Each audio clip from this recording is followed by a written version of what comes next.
my name is Jenny. Welcome to my channel if you're new, and welcome back if you are a frequenter.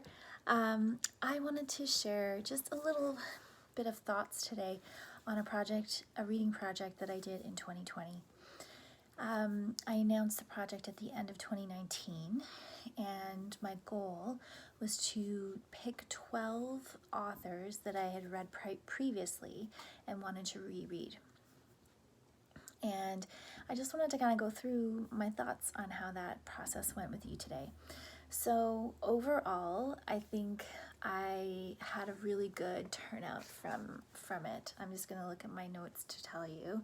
1, 2, 3, 4. I had 4 5-star reads and 1, 2, 3, 4 4-star reads. So I think that was a really good turnout in this. And I think obviously when you've read a book by an author that you really loved previously and then you want to revisit them, the likelihood of you liking their next book is probably a bit higher than an author that you've never tried before. So I just want to talk through a few of the books for you. I only ended up reading 11 out of the 12 of these books. The reason for that being that when I got to the end of the year, I still had 4 authors that I had not read. And what I ended up noticing was that one of the authors I had chosen was Rosamund Pilcher. And her work is, it's kind of contemporary fiction, just people living their daily lives and having kind of domestic dramas and things, but she's a wonderful writer, so her books are just so entertaining and you really get involved in the characters' lives. So I had put her on the list because part of me had always thought that I would read through most of her books. But when I got to the end of the year, I just thought, I don't need to read another Rosamund Pilcher right now, or maybe ever. So I decided to not leave her on the list. Okay, so that is, my stats are only out of 11. They're not out of 12. Okay. The first read that I did in this project, I probably can't remember the exact order, but I do remember the first one was The Good Muslim by Tamima Anam. And this was the second in the series. So I had read A Golden Age, and then I read The Good Muslim, and there's one more book in that trilogy. And I just love her writing. I mean, she's just a writer that writes, beautiful, lyrical, and deeply character-driven novels. And she, brings in like human drama and political situations. Her books are set in Bangladesh, and they're just wonderful. So yes, it was 5 stars, and I will definitely read the third book in this trilogy and anything else that she's written, for sure. The other 5-star that I have on here, one of the other ones, is Barbara Kingsolver's The Lacuna. And I listened to this on audio, and she narrated it herself and did all the accents, and I was very impressed with that. And again, it's her style. I love the way she mixes historical fiction and nonfiction. Like, a lot of her book feels nonfiction, but it's fiction because of the way she conveys the information. So she's just a really talented writer, and I will continue to read her books and probably read all of her books eventually. I read Tracy Chevallier's Remarkable Creatures and gave it 5 stars, and really liked it in 2020. And one of the things that happened while I was doing the Booksy Prize was that I had to read A Single Thread, which was her newest release as well. And I was sort of discouraged because it ended up tainting the previous book a little bit when I read A Single Thread. And there were just a few cliches that she used and a few tropes that I found she was repeating that, I don't know, I just found a little bit irritating. And so in the end, even though I loved Remarkable Creatures, I just kind of decided that Tracy Chevalier and I maybe are not gonna, I don't think I'll read any other of her books anytime soon. I will probably wait, a few years, and maybe go into her backlist, or maybe wait and see what she comes out with next. But there was just, I think that was my third Tracy Chevalier when I read A Single Thread, and I think her subject matter, it really depends on her subject matter, and also I'm curious to see if these tropes that she seemed to be repeating will continue repeating, because if they do, then I'll probably not read any more of her work. Emma Donoghue, Frog Music, also listened to that on audio. I'm a huge fan of Emma Donoghue's writing. I just really, really love her style, and so, Frog Music was one of my top reads probably of 2020, so I will definitely read more of her backlist. I know that Room is her most famous novel, but I probably will not read that one until the end, until I have no other Emma Donoghue's to read, and she has a lot of backlist, because Room's subject matter is a bit too intense for me. I just can't handle reading a novel from that perspective. It's just, it's a little too close to true crime for me, a little too close to, just a lot too emotional when I'm raising two sons myself. So yeah, I probably won't get to that one. Okay, so that's all my 5-star reads. So in the 4-star reads category, I read The Olive Root by Carol Drinkwater, which is her series. It's part of her series of memoirs. Carol Drinkwater also writes novels, and she's written screenplays. She's quite a prolific writer, but I've only read her memoirs of her olive farm in Nice, France.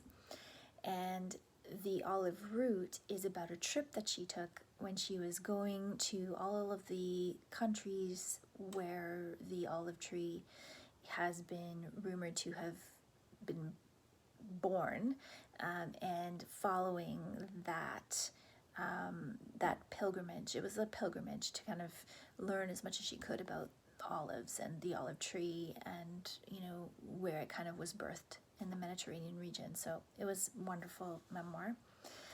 Mohsin Hamid's The Reluctant Fundamentalist,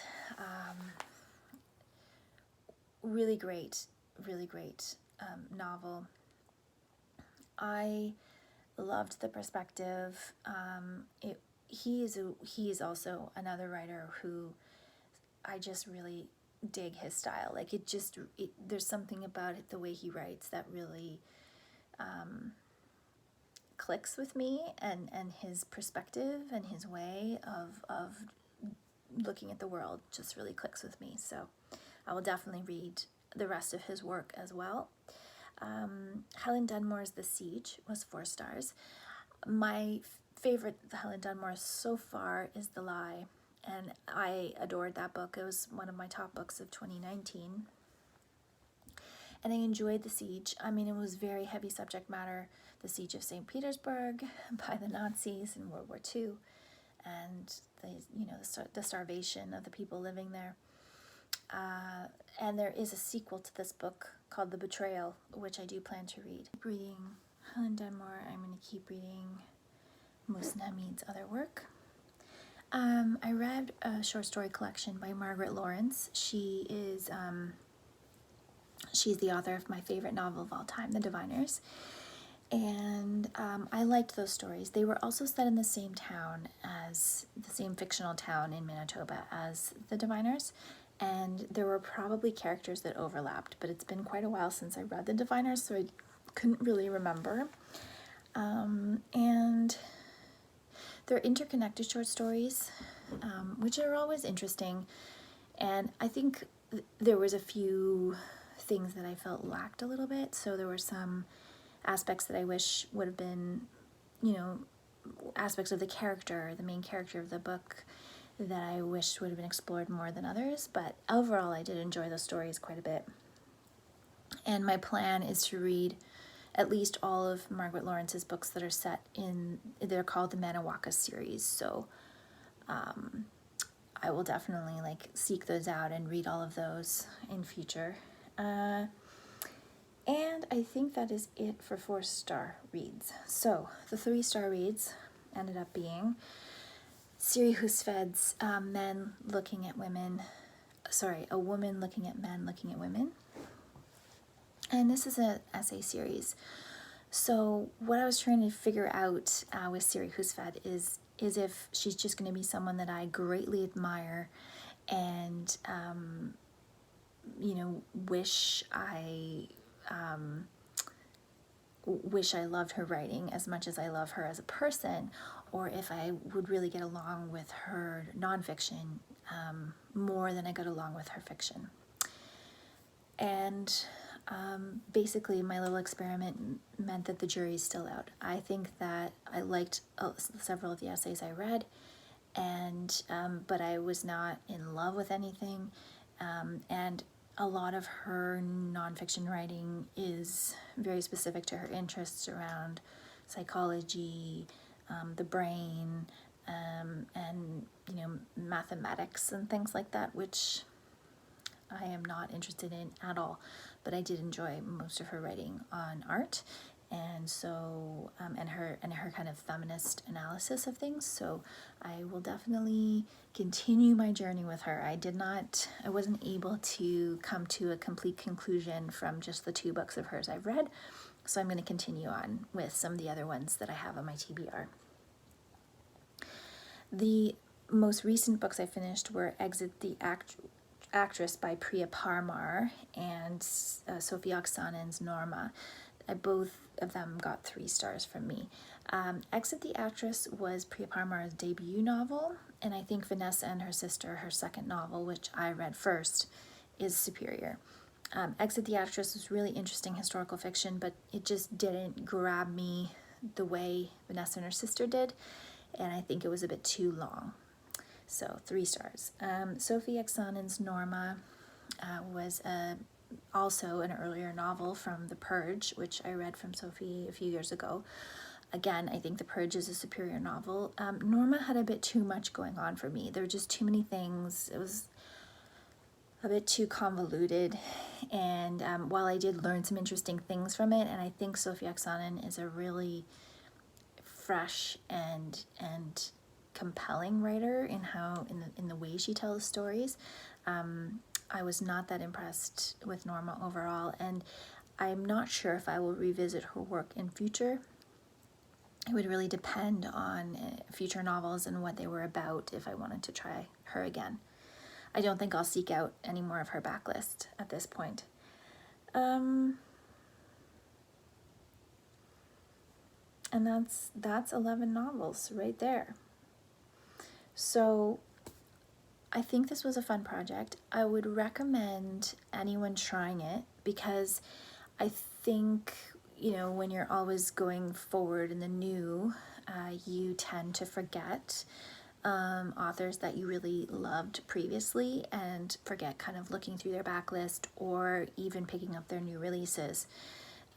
So it was a really good exercise for me in kind of figuring out which authors to continue going on with and which ones were kind of just, I really love that book and I'm not really going to pursue more of their writing, etc. So yeah, let me know if you've done a project where you've revisited previous authors that you've read before, or if you have authors that you are just gonna purchase their new book and read their new book, or authors that you're working through their backlist. I'd be interested to know who those are. And I will be back again very soon with another video. Thank you so much for watching.